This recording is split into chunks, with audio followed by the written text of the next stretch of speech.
우리 함께 읽은 갈라디아서 1장 6절에서 9절까지의 말씀을 가지고 우리 지난주부터 우리가 말씀을 나누고 있는데 우리 지난주, 이번 주, 그리고 다음 주 우리 한번 그 다음 주까지는 제가 강의 설교를 하는 것이 아니라 제가 지금 주제 설교를 하고 있어요.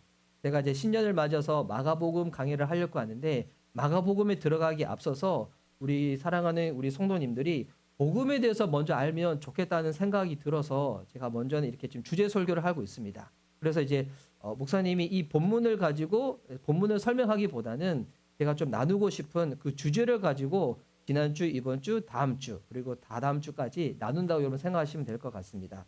여러분 그래서 오늘 그래서 제가 이 설교 주제도 잠깐 바꿨어요. 뭐로 바꿨냐면 원래는 마가복음 준비하기로 했다가 복음의 재발견이 더 어울릴 것 같아서 오늘 복음의 재발견 두 번째 시간입니다. 복음의 능력을 빼앗는 두 가지 적. 복음의 능력을 빼앗는 두 가지 적이라는 말씀의 제목을 가지고 은혜 누르고자 합니다. 앞에 이제 현수막이 바뀌었죠. 우리가 새로운 예배당에 오고 나서 처음으로 현수막이 바뀌었어요. 현수막 보면 궁금증들이 좀 생기실 거예요. 왜 현수막이 끝까지 가지 않고 여기까지 갔을까? 여기에 이상한 목사의 인간미가 담겨져 있는 겁니다. 제가 치수를 잘못 쟀어요.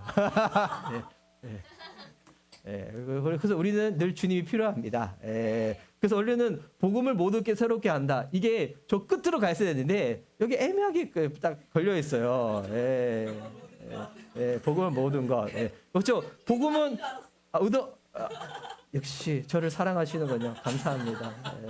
여러분 그래서 여기 복음은 모든 것을 새롭게 한다. 이걸 가지고 옆에 계신 분들과 한번 이렇게 인사해 볼까요? 복음은 당신을 새롭게 합니다. 여기 서로 한번 축복하며 인사하도록 하겠습니다. 시작. 복음을 당신을 새롭게 합니다. 복음은 우리를 새롭게 합니다. 오늘 또 우리가 복음에 대해서 나눌 건데 복음을 나누는 것이 왜 중요한가? 저는 교회를 세우신 예수님의 목적이 영혼을 구원하여 예수님의 제자로 세우는 것이라고 저는 믿습니다. 시대가 지나가면서 교회가 여러 가지 모습을 보일 수는 있어요. 또 지금 교회 안에서 예배드리는 모습도 우리의 시대에 맞게끔 또 세대에 맞게끔 여러 가지 상황화를 할 수도 있지만 상황을 하더라도 우리가 중심을 놓치면 안 되거든요. 이 교회를 세우신 목적이 무엇인가? 우리가 서로 알아가고 식사도 나누고 또 좋은 시간, 행복한 시간 도 많이 갖지만 그 코어는 우리 교회를 통하여 예수님 모르시는 분들이 구원을 얻고 또한 구원 얻는 것으로 끝나지 않고 주님 나라 가기 전까지 예수 그리스도의 제자로 세워지기 위해서 그렇게 살기 위해서 예수님이 이 땅 가운데 핏값으로 교회를 세우신 거예요. 그럼 여러분 무엇으로 영혼을 구원할 수가 있을까요? 우리가 무엇으로 예수님의 제자로 세워갈 수가 있을까요? 그럼 그게 저는 복음이라고 믿습니다. 그러면 복음 중심적으로 복음을 더 깊이 알 때 우리가 구원의 그 능력을 더 경험하게 되고요. 예수님의 제자로 더욱더 세워지게 됩니다. 그래서 지난주에도 복음을 나눴고 오늘 또 복음을 나눴는데 여러분 지난주에 나눴던 혹시 설교 기억나시나요? 복음 기억나신 대로 한번 여러분 이거는 자신 있게 외쳐도 돼요. 저는 우리 교회 이게 참 좋은 것 같아요. 막 교회 소식하고 난 다음에 바로 피드백하고 상큼한 것 같다고. 이전에 제가 할 때는 분위기 어땠어요? 할렐루야.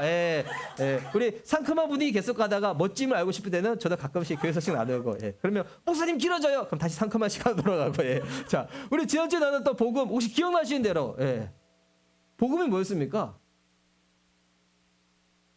복음은 굿뉴스, 좋은 소식이었죠. 충고가 아니라, 권면이 아니라 좋은 소식이 복음이었습니다. 또 혹시 복음에서 기억나는 게 있으셨나요? 복음은 이미 예수님께서 다 하신 일에 대한 소식이었어요. 그래서 무엇을 하셨는가? 우리가 구출받았다, 구원받았다, 이와 같은 이야기들, 이미 하신 이야기들. 그래서 이 부분들을 우리가 나눴습니다. 그래서 여기서 제일 중요한 것, 복음은 좋은 충고가 아니에요. 권면이 아니에요. 뭐라고요? 소식입니다. 그래서 우리가 반응해야 할 이미 일어난 사건에 대한 소식이 복음이라는 거예요. 저는 신앙생활을 우리가 잘하기 위해서 권면도 필요하고요. 저는 이제 단톡방에서 제가 계속 고민해 드리잖아요. 우리 새날경건 예배 같이 드려요. 큐티 같이 해요. 그리고 교육도 하죠. 탐 공부를 통해서 새가족반을 통해서 교회 여러 가지 양육 프로그램을 통해서 또한 이번 교회는 훈련소이기 때문에 훈련도 필요합니다. 교육만 받아서 우리가 성경 읽고 기도하고 주님 따라가지 않죠. 어떨 때는 우리 이제 그 예지자매가 어제 주연자매 집에서 같이 잤대요. 그래서 어떨 때는 같이 자서 예배 때 늦지 않도록 같이 데리고 오기도 하고 찾아가기도 하고 이 신방도 되게 훈련의 목적이 되게 필요하거든요.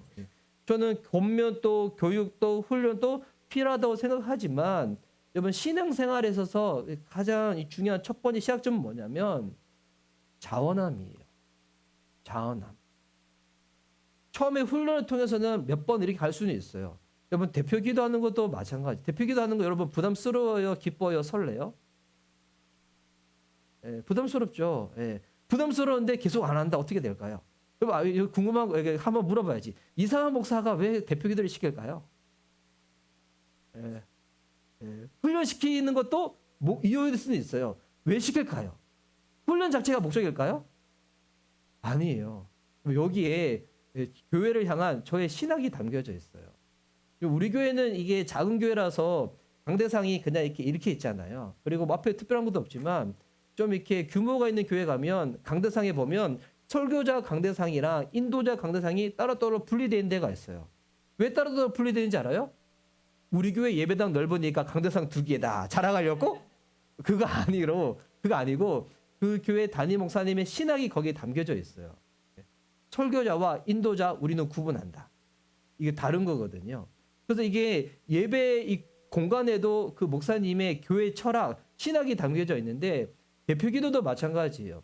일반적인 교회에서는 대표기도 되게 장로님들, 직분자들이 많이 하시죠. 근데 저는 그렇게 하지 않아요. 저는 우리 교회에 등록한 성도님이라면 여러분의 기도를 잘할 수도 있고 못할 수도 있어요. 저는 그것도 중요하지 않아요. 예. 그 목적으로 우리 교회 성도님들이 얼마나 대표기도 하는지 내가 뽐내봐야지 이것도 목적이 아니에요. 제가 가지고 있는 교회에 대한 정신은 뭐냐면 교회는 우리 모두가 교회라는 거예요. 모두가. 목자만 교회가 아니에요. 장로님들만 교회가 아니에요. 교회에 등록한 성도님들은 모두가 한 몸이라는 거예요. 저는 그래서 우리 주일 연합 예배가 우리는 중학생부터 작년에까지 이르잖아요. 저는 가능하면 우리 예배에 참석하는 중학생들도 같은 한 몸이기 때문에 대표기도를 하는 게 맞다고 생각해요. 근데 아직은 부담스러워서 잘 못하잖아요. 다음번에 준비가 되어지면 저는 그렇게 했으면 좋겠습니다. 여러분 기도를 잘 못해도 상관없어요. 여러분 기도 얼마나 잘하는지 그거 확인하려고 하는 거 아니에요. 훈련도 있지만 훈련이 목적이 아닙니다. 한 몸이기 때문에. 한 몸이기 때문에. 그 때문에 하는 거예요. 그래서 이 모든 것들이 교회 안에 딱 녹아져 있는데 그래서 여러분 필요한 게 뭔지 알아요? 신앙생활을 할 때 자원함이에요. 자원함. 자발적으로 내가 그 일을 섬기고 싶다. 하고 싶다. 그런데 우리 안에 여러분 자원함은 어떻게 생기는지 알아요? 훈련으로 생기지 않아요. 복음을 알면 그게 생겨요.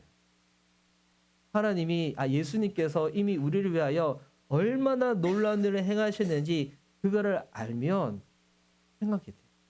근데 복음을 모르면 어떻게 되는지 알아요? 이처럼 돼요. 마태복음 7장 6절 말씀에 보면 거룩한 것을 개에게 주지 말고 너희의 진주를 돼지 앞에 던지지 말아라. 그들이 발로 그것을 짓밟고 뒤돌아서서 너희를 물어뜯을지도 모른다.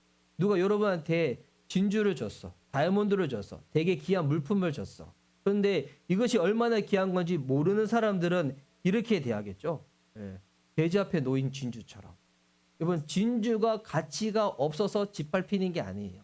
이것이 얼마나 가치 있고 놀라운 것인지 모르기 때문에 그것을 가볍게 대하는 거예요. 여러분 복음은 하나님이 우리를 위해서 행하신 놀라운 사랑의 증거예요. 그것이 무시당하는 정도가 아니라 어떤 사람은 복음을 전하는 사람들을 핍박하고 공격하기도 하잖아요. 그게 그 사람을 위해서 하나님이 얼마나 놀라운 일을 행했는지에 대해서 알 길이 없으니 누가 그걸 알려주지 않으니 그를 깨달을 길이 없다 보니까 가볍게 대하는 거예요. 그래서 여러분 복음을 여러분이 정말 알면 정말 더 깊이 알아가면 여러분 진지하게 우리의 삶 가운데 변화가 일어나게 됩니다. 열매가 맺혀지게 됩니다. 그래서 저는 진짜 복음을 저와 여러분이 계속 하라고 더 누렸으면 좋겠습니다. 제가 오늘도 설교를 준비하면서 뒷부분에 나눌 건데 우리가 복음을 알 길이 없어. 너무 모르다 보니까 우리 이 정도로 우리가 예수님 믿고 이 정도로 우리가 예수님 대하는구나. 이거 알잖아요? 그러면 진짜 사도 바울의 고백이 여러분의 고백이 됩니다. 미쳐버립니다. 네, 미쳐버립니다. 우와, 누구누구 폼 미쳤다. 폼만 미치는 게 아니라 진짜 우리의 생활이 미쳐버려요. 네. 그걸 알 수 있고 그것을 깨달을 수 있는 은혜 여러분, 저와 여러분 누렸으면 좋겠습니다. 그런데 이 복음을 저해하는 적들과 세력이 있다는 거예요. 그 적이 누군가? 이 기독교의 초대 교부인 터툴리안. 초대 교부라는 말이 표현이 어렵죠. 쉽게 생각하면 이렇게 하면 돼요. 기독교가 처음 생기고 나서, 교회가 처음 생기고 나서 그때 섬겼던 신학자들, 사역자들, 그때 그 사람들을 초대 교부라고 부르는데, 그때 터툴리안이 이런 말을 합니다. 터툴리안 되게 유명한 신학자거든요. 어떤 말 하는가? 예수님께서 두 강도 사이에서 십자가에 못 박힌 것처럼 복음은 두 오류 사이에서 십자가에 못 박힌다는 거예요. 복음은 두 오류 사이에서 십자가에 못 박힌다. 이 두 가지 오류가 무엇인가? 이거를 팀 캐럴 목사님은 이렇게 설명했어요. 여러분이 잘 이해할 수 있도록 제가 한번 표로 준비해 봤는데, 자, 팀 캐럴 목사님이 말하는 거, 일반적으로 교회에서 말하는 거, 그리고 사회학적으로도 이걸 이렇게 말해요. 두 오류가 무엇인가? 종교, 비종교. 종교, 비종교. 그 사이에서 복음이 공격을 받는다는 것. 이거를 흔히 여러분 교회에서는 이렇게 말하죠. 율법주의와 율법 폐기주의. 교회 좀 다녀보신 분들은 이 용어 좀 들어보셨을 거예요. 이 용어가 생소하신 분들은 제가 이따가 한번 설명드릴 거예요. 율법주의가 무엇인지, 율법 폐기주의가 무엇인지. 근데 여러분 이게 교회 안에만 있는 용어는 아니에요. 일상적인 사회적으로 쓰는 용어예요. 세상에서는 이거를 뭐라고 설명하는가? 도덕주의. 율법 폐기주의는 상대주의, 실용주의, 자유주의 이렇게 말하고 하고 있어요. 여러분 이와 같은 이 두 오류 사이에서 이 공격 사이에서 복음은 늘 이렇게 공격을 당하고 있다는 것입니다. 그럼 여기서 제가 말한 것들 제가 한번 설명을 좀 드리려고 하는데, 그럼 먼저 그리고 이 종교와 비종교, 율법주의와 율법 폐기주의에 대해서 이 너무나 잘 설명한 신앙 서적이 있어요. 그게 뭐냐면 우리 장영도 우리 교회 제가 선물로 준 책이 있어요. 그 책 읽어보신 분 있어요? 태범자매님은 지하철에서 다 읽었다 하던데. 탕부 하나님. 예, 탕부 제가 작년도에 다 선물로 드렸는데 집에 장식용으로 잘 보관돼 있죠? 예, 탕부 하나님. 전 우리 교회 필독서 2권이 있어요. 탕부 하나님, 가장 오래된 세교회. 예. 요 주트 책을 꼭 읽었으면 좋겠습니다. 여러분 탕부 하나님 이거 진짜 꼭 읽어야 되는데. 예. 하여튼 하여튼 그렇습니다. 자, 그러면 율법주의가 무엇인가? 율법주의는 우리가 구원받으려면 거룩하고 선한 삶을 살아야 한다고 말하는 게 율법주의예요. 율법주의가 뭐냐면 여러분이 구원받기 위해서 여러분 그렇게 사셔야 돼요. 교회에서 그런 거예요. 여러분이 구원받기 위해서는 주일성수 잘하고 11조 드리고 성경도 읽고 기도도 하고 큐티도 해야 돼요. 이렇게 말하면 이게 율법주의가 돼요. 주일성수하는 거 중요하죠. 11조 중요한 거예요. 큐티하고 기도하고 성경 읽는 거 너무 중요하지만 이게 구원의 선행 조건이 되어지면 이게 뭐예요? 율법주의가 되는 거예요. 여러분 이렇게 주장하는 단체 종교 어딜까요? 이렇게 주장하는 단체 종교. 여러분 대부분의 종교들은 율법주의예요. 로마 카톨릭 율법주의예요. 로마 카톨릭에서 말하는 구원론은 기독교에서 말하는 구원론하고는 저는 다르다고 그렇게 알고 있어요. 그리고 여러분 기독교에서 파생한 여러 이단들이 있잖아요. 여호와의 증인, 제7 안식교, 대부분의 종교들. 여러분 거기도 율법주의예요. 이건 사이비랑 좀 다르죠. 신천지 이런데 그 사이비고 기독교 이단들이 있잖아요. 똑같이 우리랑 성경을 보는 이단들. 근데 거기는 우리랑 뭐가 다른가? 율법주의예요. 구원에 이르기 위해서 우리가 해야 될 선행 조건들이 있어요. 네. 이 잘못된 것들이죠. 그러면 율법 폐기주의는 뭘까요? 율법 폐기주의. 우리가 구원 받았기 때문에 이제는 거룩하고 선한 삶을 살지 않아도 된다고 말하는 거예요. 이미 구원 받았기 때문에 내가 마음대로 살더라도 나는 천국 간다. 그래서 이게 예수님과 이 신앙생활을 뭘 생각하냐면 관계로 이해하지 않고 티켓으로 이해하는 거예요. 나는 천국 개인 티켓을 얻었기 때문에 이 땅에서 나는 어떻게 살더라도 구원에 이른다는 거예요. 이렇게 대표적으로 말하는 데가 어디 있어요? 이단 중에서 구원파. 구원파가 이래요. 그리고 이 기독교인들 중에서도 율법주의 성향을 띠는 사람들이 있는 반면에 율법 폐기주의 성향이 있는 사람들이 있어. 보면 물론 이렇게 사람이 판단하고 정죄하면 안 되지만 예수님이고 구원을 받았다고 하는데 교회 공동체에 속하지 않았어. 교회 공동체에 속하지 않아. 여러분 그 교회는 복음에 대해서 알고 복음을 누리고 복음을 함께 교제하는 그런 공간이잖아요. 교회를 떠나서 신앙생활을 여러분 건강하게 할 수가 있을까요? 그렇다면 아마 예수님의 피값으로 교회를 사셨다고 얘기하지 않으셨을 것 같아. 아마 성경에 교회는 옵션이야. 해도 돼요, 안 해도 돼. 이렇게 얘기했을 것 같아요. 근데 여러분 성경은 신약 성경은 교회 이야기예요.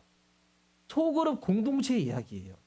교회를 떠나서 우리의 신앙생활을 건강하게 할 수 없다는 거죠. 그래서 여러분 이거를 우리가 잘 이해해야 되는데 도덕적이고 윤리적이어야지 구원받을 수 있는 것은 아니에요. 그렇죠. 그리고 복음을 믿는 삶이 비도덕적이고 비윤리적이고 온갖 악행을 다 저지른다. 그 사람의 구원 한번 점검해 봐야 되겠죠. 그래서 이번 이 율법주의와 율법 폐기주의 사람의 행위와 도덕과 윤리를 좀 더 강조하고 난 구원받았기 때문에 그렇게 살지 않아도 된다 말하는 요 중간에 복음이 있어요. 그래서 여러분 건강한 신앙인들은 늘 뭐가 있는지 알아요? 긴장감이 있어요. 이 긴장감, 이 건강한 긴장감을 누려야 돼요. 긴장감이 느슨해지면 어떻게 되는지 알아요? 어느 순간에는 이 율법주의로 갔다가 어느 순간에는 율법 폐기주의로 가요. 느슨해졌을 때 율법 폐기주의에서 복음으로 갈 것 같죠? 아니에요. 율법 폐기주의와 율법주의는 고속도로가 뚫려져 있어. 그래서 이런 사람도 많이 봐서 어떨 때는 진짜 교회에서 막 진짜 뭐 열심을 다해서 막 신앙생활 해. 그렇지 않은 사람들 막 다 판단하고 다 정죄하고 막 했다가 그랬는데 이렇게 살았는데 마음에 기쁨이 없어요. 행복이 없는 거야. 그랬더니 이렇게 사니까 너무 피곤해 라고 한 다음에 복음으로 갈 줄 알았는데 아니고 어디로 가냐면 율법 폐기주의로 가요. 저 이런 분들 진짜 많이 봤어요. 율법주의였다가 율법 폐기주의였다가 율법주의였다가 율법 폐기주의야. 저 이런 성도들 많이 봤어요. 그 여러분 건강한 신앙인들은 늘 이렇게 긴장감을 가지고 살아가요. 이게 기독교 역사하고도 비슷해요. 예수님은 이 땅에 성경에 보면 몇 번 오신다고 나와 있어요. 2번 오시죠. 첫 번째 오신 사건이 2000년 전에 우리 예수님께서 초림하신 사건이었죠. 그때 예수님은 육신의 몸을 입고 오셔서 우리의 죄를 대속하시기 위하여 십자가에서 죽으시고 부활하셨죠. 근데 예수님은 또 오신다고 말하고 있습니다. 언제 오실까요? 마지막 때. 그때 예수님이 오셨을 때는 재림주로 오세요. 심판주로 오세요. 이 세상을 심판하시고 이 세상을 다시금 새롭게 하실 거예요. 근데 여러분 구원은 이미 이루어진 일이지만 완성되지는 않았어요. 주님 오시는 그날까지 우리가 계속 같이 나아가는 거예요. 그 중간에 어떤 우리는 시대를 살고 있는 거예요. 이 은혜 시대, 교회 시대 우리는 이 긴장감 속에서 있는 거예요. 그래서 우리는 이 긴장감 속에서 신앙생활이 율법주의도 아니고 율법 폐기주의로 흘러가지 않기 위해서 우리는 늘 뭐 해야 되는가? 복음을 붙잡아야 돼요. 복음을 붙잡아야 돼요. 여러분 복음을 붙잡지 않잖아요. 우리의 삶은 어느 순간 율법주의로 가요. 율법 폐기주의로 가요. 이게 교회 안에서도 그렇지만 여러분의 이 가정 생활과 자녀들을 대할 때, 배우자를 대할 때, 직장 생활에서도 이게 다 스며들어요. 다 스며들어요. 이거를 보시게 될 거예요. 여러분, 그래서 우리가 이 신앙생활 딱 보면 신앙의 삶, 우리의 삶을 창이라고 비유할 때 이 창 끝이 어떤 사람은 율법주의를 향하고 있어.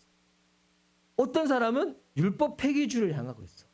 어떤 사람은 복음을 향하고 있어. 여러분 한번 점검해 보세요. 과거의 삶 말고 지금의 나의 신앙의 삶의 이 창의 끝은 어디를 가리키고 있는가? 어디를 가리키고 있는가? 율법주의를 가리키고 있는가? 율법 폐기주의를 가리키고 있는가? 아니면 나는 복음을 가리키고 있는가? 여러분 이게 너무너무 중요해요. 예, 이거 진짜 매우 중요해요. 이게 왜 중요하냐면 이 두 가지 이유가 있는데 이 창의 끝을 분명히 해야 되는 이유가 뭐냐면 복음이 아니고서는 사람의 정체성과 마음의 변화를 일으키는 변혁이 일어나지 않아요. 여러분 이거 잘 기억하셔야 돼요. 복음이 아니고서는 사람이 변화되지 않아요. 교육, 권면, 훈련 필요 없다는 게 아니에요. 그런데 복음이 아니고서는 정말 그 사람의 정감, 그 어펙션까지 바꾸는 진정한 변화가 일어나지 않아요. 교회는 출석하는데 변화가 없는 사람들 여러분 만나실 때가 있어요. 여러분의 삶이 그럴 때도 있어요. 그 교회 열심히 다니다가 어느 순간 보이지 않는 분들을 여러분 발견할 때도 있잖아요. 저는 그 이유를 어디서 찾냐면 복음을 모르기 때문이라고 저는 생각해요. 복음을 모르기 때문에. 복음을 모른다는 게 뭐냐면 마치 이런 거예요. 저는 지금 이렇게 임대 아파트에 살고 있는데 임대 아파트에 살다 보니까 처음에 그 집에 딱 갔었을 때 보니까 주인이 세대가 살았던 이 고지서가 우리 집에 너무 많이 왔어요. 납부하라는 게. 예. 너무 많이 왔는데 이 전 주인한테 이거를 알릴 방법이 없는 거예요. 연락처를. 그래도 저는 연락처를 어떻게 하다가 알게 되어가지고 연락을 드렸었는데 근데 이거는 가정이에요. 고지서가 엄청 저희 집에 왔어. 근데 제가 이 고지서를 그 사람은 대신해서 다 납부한 거. 전 세대주가 이거를 알게 되었어. 저한테 어떻게 대할까요? 정말 감사해겠죠. 그런데 제가 납부한 금액이 만약에 몇만 원 정도가 아니라 몇십만 원, 몇백만 원, 만약에 그보다 훨씬 더 많은 몇억에 임한다면, 몇천만 원 임한다면, 이 가정이에요. 너무 놀라운 눈빛으로 바라보셔가지고, 한다면 제가 대신 납부했다. 그 사람이 이거를 알게 되었다. 저를 어떻게 할까요? 예수님이 여러분의 죄값을 대신 치르셨다고 알고 있죠? 여러분 그 값이 얼마나 되는지 아세요? 우리 이거를 알 길이 없어. 이걸 모르다 보니까 우리가 이렇게 어떻게 보면 예수 믿고 구원받았다고 하지만 되게 간편주의로 신앙생활을 하는 거예요. 주님이 대신 지불하셨대요. 그 가격을 알잖아요. 우리가 진짜 어떤 반응을 보니까 어떻게 될지 모르겠대요. 이거 어떻게 되지? 어떻게 되지? 이런 반응이 나와요. 이거 어떻게 되지? 어떻게 되지? 주님이 우리를 위하여 치르신 값을 우리가 모르다 보니까 얼마나 상당한 값을 치르셨는지 모르다 보니까 우리가 신앙생활 하더라도 되게 간편주의로 흘러가게 되는 거예요. 복음을 알면 깊이가 달라져요. 그래서 이 복음 아는 게 또 왜 중요한가? 두 번째는 복음을 잘못 이해하게 되잖아요. 그러면 성도들의 신앙생활이 망가지게 돼요. 망가지게. 저도 어떻게 보면 이런 두 번째 저도 이렇게 주역일지 몰라요. 성도님들이 신앙생활 할 때 되게 망가지게 되다 보니까 교회가 복음주의로 흘러가지 않고 어떻게 흘러가는가? 성과주의, 실적주의로 흘러갈 수 있어요. 그러니까 교회 목자들이 마치 교회가 그렇게 되는 거야. 보험사 직원처럼 되는 거예요. 이게 보험사 직원이 나쁘다는 얘기를 하는 게 아니에요. 여러분이 직장에서 일하는 이유가 뭐예요? 그리스도인들이 예수님의 빛을 드러내기 위해서도 있지만 우리가 왜 일하는 거예요? 생계를 위해서 일하지 않아요? 생계를 위해서. 그래서 우리 일의 결과를 내야 되잖아요. 근데 교회가 복음을 놓치게 되잖아요. 성장주의, 성과주의, 실적주의로 흘러가게 돼요. 제가 올해 우리 교회 기도 제목을 잡을 때 4명의 목자를 세우시고 12명의 팀자를 주고 싶다고 했잖아요. 저 이거 세울 때 진짜 마음에 고민이 많았어요. 혹 성도님들이 이거를 오해하실까 봐. 우리 교회 성장을 해야 됩니다. 하지만 성장주의로 흘러가지는 않을 거예요. 경계할 거예요. 그럴 때는 저와 여러분이 늘 복음을 붙잡아야 돼요. 단순히 교회를 키우기 위해 가지고 목자를 세우는 게 아니에요. 단순히 교회를 빨리 성장시키고 싶어서 침례자를 주자는 게 아니에요. 교회의 목적에 우리가 부합하기 위해. 그리고 그런 긴장감을 놓치지 않기 위해서 뭘 필요하냐면 늘 복음을 붙잡아야 돼요. 복음을 붙잡지 않으면 여러분의 신앙생활이 진짜 망가지게 돼요. 제가 두 가지 예를 들어볼게요. 첫 번째, 주일 성수된 예를 한번 들어볼게요. 주일 성수. 율법주의자들한테는 주일 성수가 어떤 의미일까요? 율법주의자들. 안 하면 벌 받는 거. 해야지만 신앙이 좋은 거. 물론 주일 성수 너무 중요한 개념이에요. 예. 하나님께서 세상을 만드시고 7일째 안식을 했잖아요. 신약을 넘어오면 주일 성수에는 어떤 개념이 있냐면 하나님이 완전하시다. 주님은 이 세상 모든 것들을 다스리시는 분이시다. 이것 가운데 믿음으로 동의하시는 분들이 주일 성수를 하시는 거예요. 근데 율법주의자들한테는 주일 성수 어떤 개념일까요? 나 신앙 이렇게 생각 잘한다? 옴내는요. 그리고 주일 성수가 약하신 분들 바라보면 아이고 저러다 구원 받겠냐? 이렇게 판단은요. 율법주의자들한테는 주일 성수가 이런 개념이 되는 거예요. 그러면 율법 폐기론자한테는 주일 성수는 어떤 개념일까요? 목사님, 주일 성수에서 구원받아요? 그거 아니잖아요. 예수 믿고 구원받는 거잖아요. 저 주일 성수 편할 때 내 맘대로 할 거예요. 예, 이렇게 대하게 되겠죠. 그래서 여러분, 율법 폐기론자한테는 안 해도 구원받고 천국 가는 거기 때문에 나 그거 마음대로 할 거예요. 예. 이런 사람들은 교회 공동체에도 어떻게 하는지 알아요? 예. 오늘 하는데 딱 소속되지 않아요. 예. 끌리는 대로 가요. 한 주 이 교회, 예. 한 주 기초교회, 한 주는 누리교회, 한 주는 글로벌교회, 한 주는 로브처치, 한 주는 사만학교회. 제가 지금 우리 서울시에 있는 큰 교회들 다 얘기한 거예요. 예, 바꿔가지고요. 이렇게 돼요. 그리고 공동체에 소속하지 않아. 왜? 공동체에 소속하면 너무 피곤하거든요. 귀찮거든요. 이것저것 하라는 것도 많고 의무도 뭐고 막 그런 거예요. 너 너무 귀찮아요. 예, 내 인생 편하게 살 거예요. 이 사람한테는 주인이 누구예요? 예수님이 주인이 아니에요. 자기가 주인인 거예요. 자기가 주인. 그러면 복음 중심적으로 살고자 하는 사람한테는 주일 성수가 어떤 개념일까요? 신앙은 관계죠. 관계가 깊어지기 위해서 어떻게 돼요? 만남을 가져야죠. 주일 성수가 어떤 날일까요? 주님 만나는 날이에요. 주님 만나는. 주님과 이 관계가 깊어지는 날. 주님 만날 때 어떻게 만날까요? 직장인과 아니면 이렇게 밑에 직원으로 만날까요? 그거 아니에요. 가족과 가족으로 만나는 거예요. 나를 지으신 창조주이자 피조물, 구원자이자 나를 이끌어주시는 주님으로 만나는 거예요. 힘든 얘기도 나누고 죄된 얘기도 나누고 어려운 얘기도 나누고 주님을 인해서 기뻐한 얘기도 나누고 그 모든 것 다 나누는 거예요. 복음 중심적으로 살고자 하는 사람들한테는 이 교회는 가정이 되는 거예요. 그렇지 않은 사람들한테는 판단이 처가되어지고 아니면 그냥 옵션이나 액세서리 취미생활이 되어지는 거예요. 그러니까 주일 성수도 내가 어떤 신앙의 참끝을 가지고 있는 자에서 다르죠. 또 하나 예를 들어볼까요? 이거는 약간 신앙생활의 행태였으니까 용서 한번 들어봅시다. 용서. 우리 찬양 인도자 하는 우리 주연자매님이 한 2주 정도 계속 찬양 인도할 때마다 용서 관용을 가지고 기도를 많이 하셨어요. 율법주의자들한테는 용서 어떤 개념일까요? 용서. 조건부예요. 조건부. 네가 하면 내가 할게. 네가 나한테 타죄를 구하면 내가 너 용서할게. 내가 누구한테 뭐 잘못한 건데 내가 무슨 용서야. 난 완벽한데. 이 율법주의한테 용서는 자기 의를 드러내는 약간 조건부가 될 가능성이 높아요.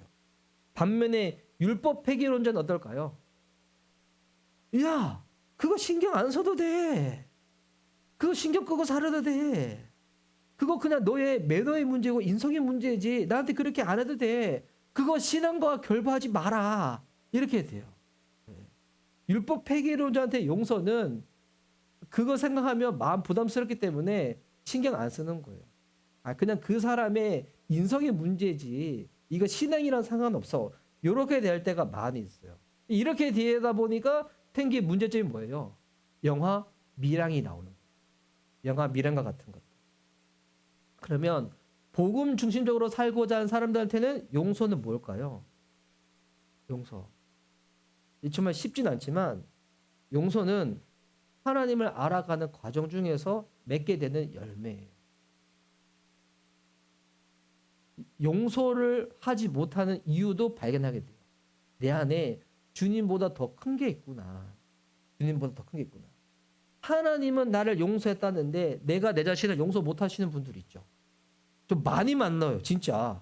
하나님은 나를 용서했는데 내가 내 자신을 용서하지 못해. 왜 그런지 알아요? 하나님보다 더 다른 것을 내가 하나님으로 삼고 있기 때문에.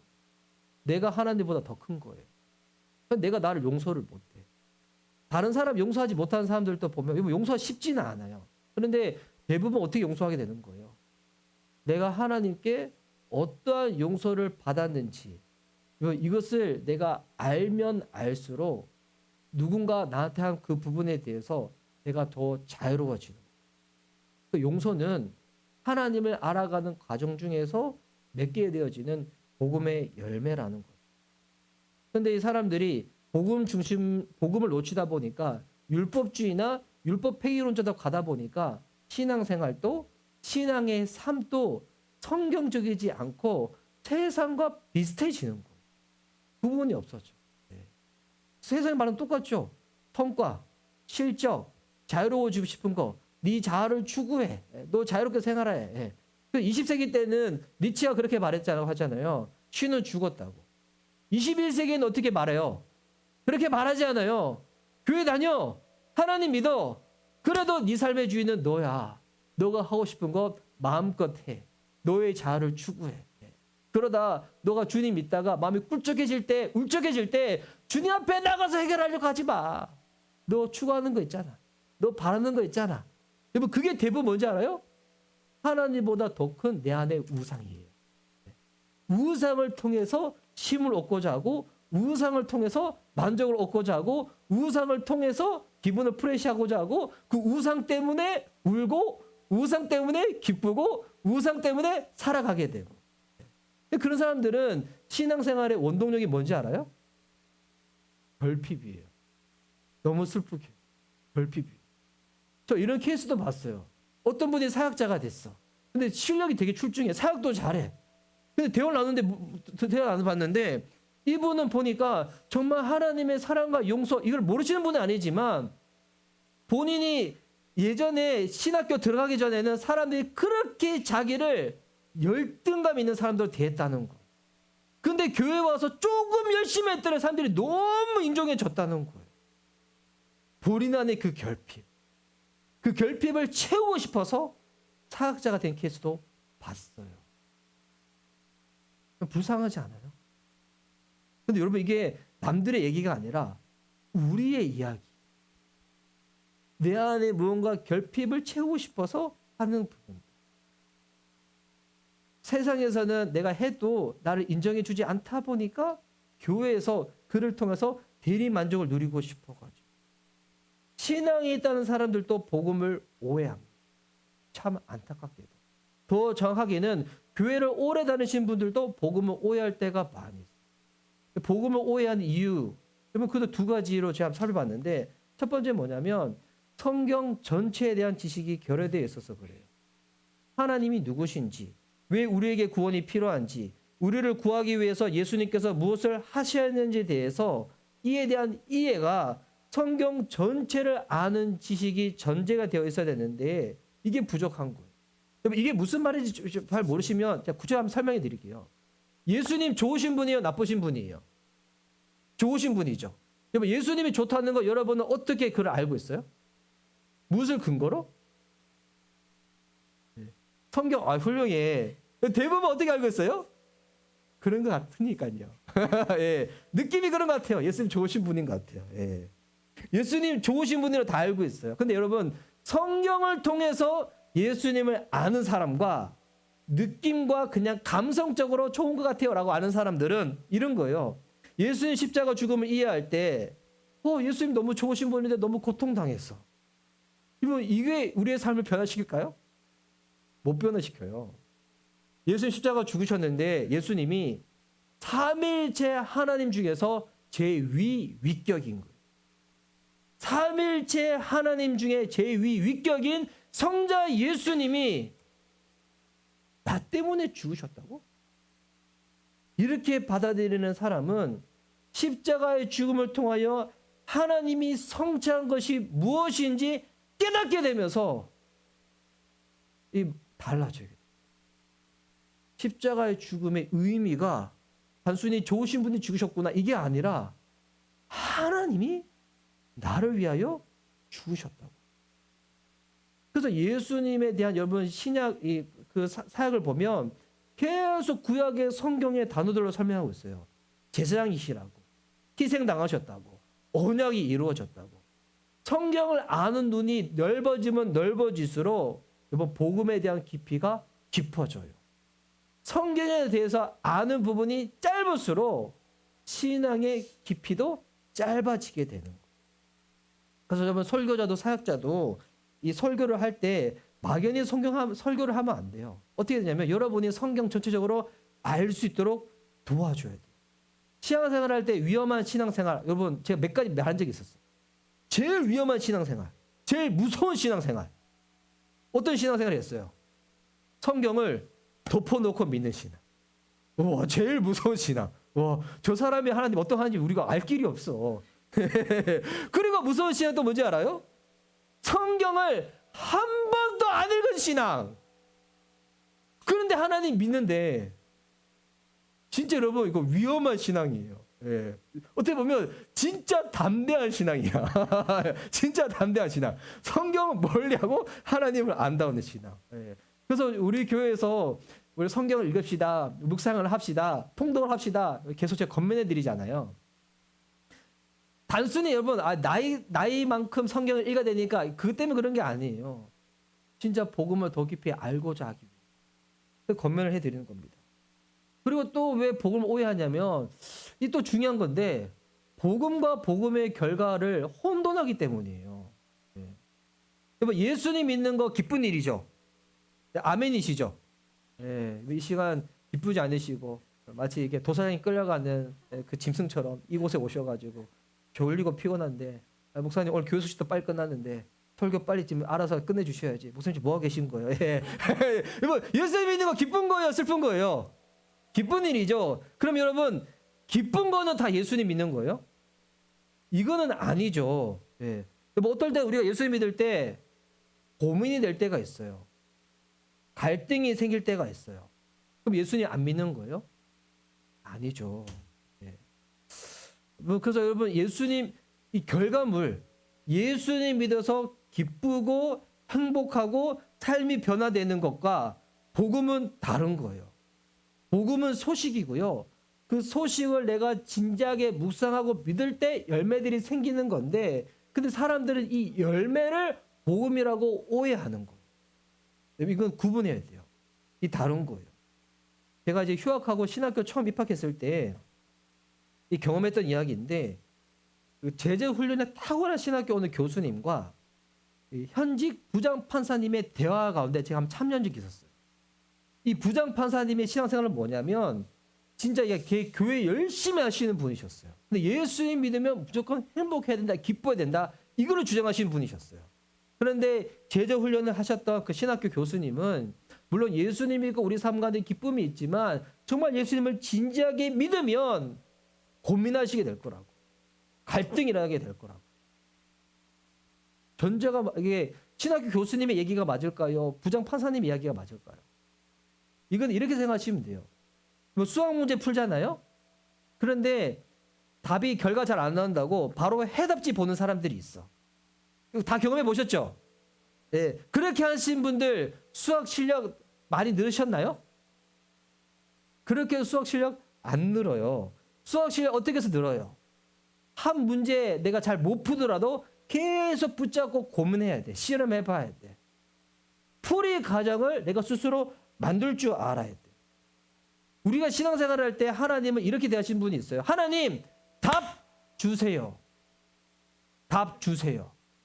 예, 이거 풀이 과정 다 지켜버리고 답 주세요. 예. 그러니까 그런 분들은 하나님을 이렇게 대하시는 거예요. 이거 좀 슬프지만 좀 과격한 표현이지만 하나님을 점쟁이와 무당처럼 대하시는 거예요. 하나님 답 주세요. 이 사람이에요, 저 사람이에요. 답 주세요. 예, 예, 예. 근데 여러분, 주님은 우리를 그렇게 하기 원치 않으세요. 주님은 그 풀이 과정을 함께 공유하기를 원하시는 거예요. 그러면서 예수님이 답이고 우리의 삶이 답이 보여주는 통로, 과정이 되기 원하시는 거예요. 진짜 우리가 신앙의 수준이 높아지기 원하시는 거예요. 신앙 수준이 높아지면 어떻게 된다고요? 답을 안다고 해서 높아지는 게 아니에요. 같이 고민하는 거예요. 고민하는 그 과정 가운데 기쁠 때도 있고 힘들 때도 있어요. 그 과정을 통해서 우리가 성장하게 된다는 것입니다. 저는 그래서 올 한 해 우리가 하나님의 동력자로 세워질 때 이번 힘들고 어려운 문제가 있는 것이 문제가 아니에요. 힘들고 어려운 문제 가운데서 내가 어떤 믿음의 태도로 대하냐가 중요한 거예요. 답 달라고요? 아니에요. 하나님과 함께 그 문제 풀어가시는 거예요. 그 과정을 풀어가시는 거예요. 그래서 제가 복음 중심적인 삶을 살기 위해서 여러분에게 드리는 제안이 있습니다. 이거는 제안입니다. 이렇게 안 따른다 해가지고 제가 여러분 미워할까요? 미워하지는 않아요. 하지만 내 마음은 괴롭겠지. 이 제안입니다. 복음 중심적인 삶을 살기 위한 제안. 첫 번째 제안은 뭐냐면 여러분 묵상해 보십시오. 묵상해 보십시오. 말씀을 묵상해 보시고요. 복음을 한번 묵상해 보세요. 한번 진지하게 한번 묵상해 보세요. 묵상하고 난 다음에 이제 뭐 해야 될까요? 여러분 갈등하고 고민하고 그 부분을 가지고 하나님께 나와 기도하는 거. 그래서 기도는 하나님과의 대화라고 하잖아요. 대화인데 답 달라요. 이거 대화가 아니죠. 왜? 진짜 대화해 보세요. 하나님과. 여러분 고민하는 거 갈등하는 거 가지고 대화해 보세요. 어떨 때는 진짜 이해되지 않는 삶의 문제 있을 때 주님 앞에 물어보세요. 하나님, 나 이거 이해 안 되는데 왜 이렇게 하세요? 왜 그렇게 하세요? 근데 아직 묵상과 기도가 잘 되지 않는다. 이럴 때 또 제안해 드립니다. 건강한 신앙인들과 교제해 보세요. 중요한 거예요. 건강한 신앙인이에요. 예. 율법주의 신앙인들 말고요. 율법주의 신앙인 어떻게 하는지 알아요? 네가 그렇게 되면 안 되는 거야. 이렇게 대답하신 분들이 있어요. 예, 예. 너 기도 하루 몇 시간 해? 하루 몇 시간 해? 예. 그러니까 안 되는 거라고. 야, 1시간 기도하면 시험 이기고 2시간 기도하면 능력받고 3시간 기도하면 크게 세임 받는 거야. 뭐 그게 틀렸다는 게 아니에요. 그렇게 해야 네가 되는 거야라고 말하는 사람들. 율법주의자들. 율법회의는 어떻게 할까요? 율법회의자는 너 힘들구나, 어렵구나. 예. 우리 놀러 갈까? 맛있는 거 먹을까? 영화 볼까? 자전거 탈까? 나 자전거 좋아하는데. 근데 여러분 그렇게 할 수 있어요. 근데 노상 문제가 생기면 자꾸 그렇게만 가려고 하는 사람들이 있어. 그러니까 주님과의 관계 가운데서 이거를 이겨내려고 하는 것이 아니라 다른 방법을 통해서 하려고 하는 사람들. 이 사람한테는 하나님은 액세서리예요. 내 안에 우상이 진짜 더 큰 거야. 그래서 누구랑 교제해야 돼요? 건강한 신앙이. 건강하다는 게 뭘까요? 복음 안에서 고민하고 기도하고 갈등하는 사람. 여러분 주중에 제 살 보면 저는 주중에 되게 갈등을 많이 해요. 제 아내는 저를 보면서 갈등하지 말라고요. 내 마음 어떻게 알겠어? 저는 왜 뭐 놓고 갈등할까요? 저희 교회 놓고도 갈등하고요. 교회 놓고도 씨름해요. 근데 씨름하면서도 저 너무 감사해요. 하나님이 그때마다 진짜 저한테 답을 주시는 게 아니라 함께 하고 계시면 저는 알려주세요. 너무 신기하죠? 하나님이 답 알려주는 거 같죠? 아니에요. 야, 고민하고 있는 너와 나 함께 하고 있어. 이걸 알려주세요. 답 찾으려고 하지 마세요. 예. 답은 총가스 타세요. 그리고 또 권면해 드립니다. 여러분 성경을 같이 공부했으면 좋겠어요. 성경 공부해야지 구원에 이른다 이게 아니에요. 주님 사랑하시죠? 그분이 우리를 향한 편지예요. 안 읽고 싶어요? 네. 궁금하지 않아요? 그분이 뭐라고 당신을 소개하고 어떤 일을 행하시는지 알고 싶지 않아요? 그래서 제가 지난주에 얘기했는데 이거 여러분 잘 이해 못할 수도 있어. 사도 바울은 복음을 이야기할 때 단편에 대한 한 가지 방식으로만 복음을 설명하지 않아요. 다양한 표현들, 다양한 방법을 통해서 복음을 제시해요. 근데 복음은 여러 가지 이 챕터가 있는 이야기, 내러티브예요. 근데 그 이야기가 성경에 담겨져 있는 거예요. 이야기다 보니까 구약, 신약 전체적으로 우리를 알 필요가 있는 거예요. 그래서 성경을 같이 알아가고 공부가 필요해요. 근데 안 하려고 해요. 왜? 자꾸 이거를 학문적으로만 대하기 때문에. 학문적으로 대하지 마시고 나를 사랑하시는 그분을 알아가는 과정으로 한번 대해보세요. 이거는 근데 제한이에요, 제한. 이렇게 하다 보면 어떻게 될까요? 우리의 삶이 복음 중심적인 삶을 놓치지 않고 살아갈 수 있도록 붙잡아줘. 저도 이 네 가지를 잘할 때도 있고 못할 때도 있고 그래요. 그런데 이걸 통해 가지고 전 진짜 너무 위로를 많이 받아요. 하나님이 저와 함께 하신다는 것을 늘 알려주시는 것 같아요. 제가 이 얘기만 하고 설교를 마치고자 하는데 제가 이번 한 주가 쭉 보내면서 고민과 갈등이 많았어요. 왜 고민 갈등이 많았을까요? 제가 고민과 갈등하는 거. 싱어게인에서 홍익사기 어떻게 하면 우승할 수 있을까? 이런 것 때문에 갈등하지 않아요. 뭐 때문에 갈등할까요? 우리 교회 때문에 갈등하죠. 그리고 교회를 놓고 묵상하고 제가 고민할 때 제가 그 마음이 드는 거예요. 나 누구랑 대화를 하지? 누가 내 마음을 알까? 제가 이해할 때마다 저는 이렇게 제 아내랑 이야기를 하는데 아내가 저한테 처음 그 얘기를 하는 거예요. 목사님 너무 고민 많아요. 그냥 심플하게 생각하세요. 예. 그게 됐는데 더 외로워. 예. 더 외로워. 예. 같이 있어도 외로워. 예. 진짜 예수님 마음 알 것 같아. 겟세마네 동산에서 기도하시는 예수님 그 마음. 예. 그런데 그게 금요일이었나 목요일이었나 기억 안 나는데 제가 그렇게 활동하고 있는데 갑자기 이렇게 홍희 사모가 저한테 오더니 목사님 일어나 보세요. 그리고 저를 아주 안아줬어요. 이야기하는 거예요. 예.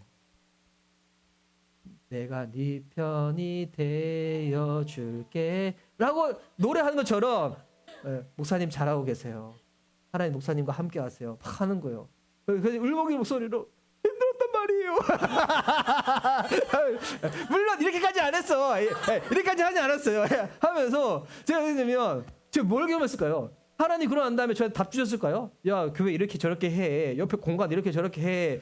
이렇게 답 주시지 않으셨어요. 하나님 저한테 진짜 주신 위로는 뭐냐면 내가 네 이야기 다 듣고 있어. 내가 네 마음 다 알고 있어. 네가 고민하고 갈등하는 거 내가 그 시간에 내가 함께하고 있어. 그러면서 하나님이 저의 무언가 결정 가운데 주님이 함께 하신다는 그 믿음이 들어가는 거예요. 그러면 신앙생활 율법적으로 하시는 분들은 어떻게 해야 되냐면 답이 정해져 있대. 진짜 답정너야. 네가 이렇게 안 했기 때문에 이렇게 하는 거야. 네가 하는 거예요. 율법 해결론자 어떻게 한다고요? 이렇게 하든 저렇게 하든 너무 편하게 해. 그거 너 뭐가 중요해? 네가 행복한 게 중요한 거지. 여러분 결혼도 마찬가지고요. 연애도 마찬가지고 행복 자체가 목적이 아니에요. 주님을 닮아가는 거. 주님을 알아가는 거. 그러면서 그분과의 그 사랑에 우리는 더욱더 깊이 참여하게 돼. 이게 복음이에요. 복음이 우리를 그렇게 자유롭게 합니다. 그래서 복음을 우리 어떻게 한다고요? 날마다 새롭게 만든다. 답이 정해서 끝! 이게 아니라 날마다 새롭게. 날마다 변화시켜 주신 주님. 그 주님을 경험할 수 있는 그 안에서 자유와 여유와 능력을 경험할 수 있는 저와 여러분 될 수 있기를 예수님의 이름으로 축복합니다. 아멘.